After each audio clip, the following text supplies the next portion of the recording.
the United States military, the most trusted, respected, and until now, apolitical organization in America. That trust and respect, enshrined by the selfless sacrifice of generations of American men and women, has been cruelly undermined by Donald Trump. Trump uses the power of the presidency to sully the morality of the military and distort its mission for political gain. Our military and national security members took an oath to defend the Constitution, an oath of service before self. Meanwhile, Donald Trump betrays that oath by mockingly wrapping himself in the flag and using our military as a campaign prop. Stop the shuffle down this slippery slope. We all have a new mission. It's time to rejoin the fight. That was an ad from the Council on American Security, a group founded by former military and intelligence officials that, as you just heard, had been a nonpartisan group. Now it's working to defeat President Trump in 2020, even though some of its members voted for him in 2016. Joining us now, the group's co-founder and president, retired U.S. Navy Lieutenant Commander Greg Keeley. He's one of the members who supported the president 4 years ago. Thank you so much for being on. I want to hear more about what you all are doing, but first I would love to hear the arc of your story, from voting for Trump to now leading this effort. What changed for you? What was the breaking point?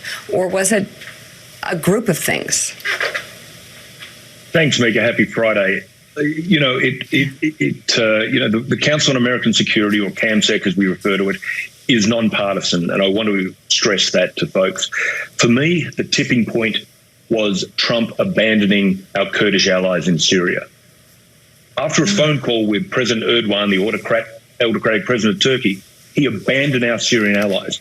These are guys and women that have been fighting alongside American troops since the Iraq War. It's our only group of allies. After he was out-negotiated on a phone call with President Erdogan, in 24 hours, Trump abandoned those people. I know some of the people that were there, and they've slaughtered thousands and thousands of Kurds. They slaughtered their families. They slaughtered their children. Trump effectively signed their death warrant. For me, that was the tipping point. For others, it's his interference in the code of military justice, pardoning a war criminal that his own shipmates refer to as a freaking maniac, politicizing the military, ambushing the chairman of the Joint Chiefs, recalling the cadets to West Point, abandoning NATO. There are so many tipping points that our members from the intelligence and military communities, have been their pivot. You can really take your pick, and for many, it's a cumulative effect. Commander, it's Willie Geist. Thanks for being on the show this morning. You referenced it briefly there, and Admiral Mullen did earlier in the show, that June 1st moment when the square, Lafayette Square, was cleared so the president could walk to the church. You had General Milley in his uniform walking the street there. He says he didn't know where they were headed, and he said later he regretted being a part of that.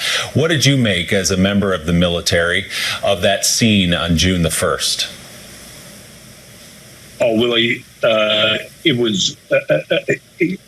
I was speechless, and I'll be quite honest. A majority of our membership, or folks that have come to us in the last month or so, have been because of that Milley incident with the president. I mean, effectively, he was ambushed. And I think what the president doesn't seem to understand is that every one of the people in CAMSEC all took an oath to defend the Constitution, to defend the country. Donald Trump talks about the silent majority. Well, let me tell you, the military, people that served in the military, retired or not, that served in our intelligence communities, retired or not, are silent. They normally stay silent, and that's because they're required to, and rightly so. Donald Trump has politicized that. We saw it at West Point. We saw it with General Milley. He doesn't want to go to war with our military. He said that to the Joint Chiefs just after taking office. He doesn't want to go to war with our military, but he'll certainly use you in a parade or a campaign. Retired Navy Lieutenant Commander Greg Keeley, thank you so much. He's co-founder and president of the Council on American Security, a group founded by former military and intelligence officials that had been a nonpartisan group, but is now working to defeat President Trump in 2020.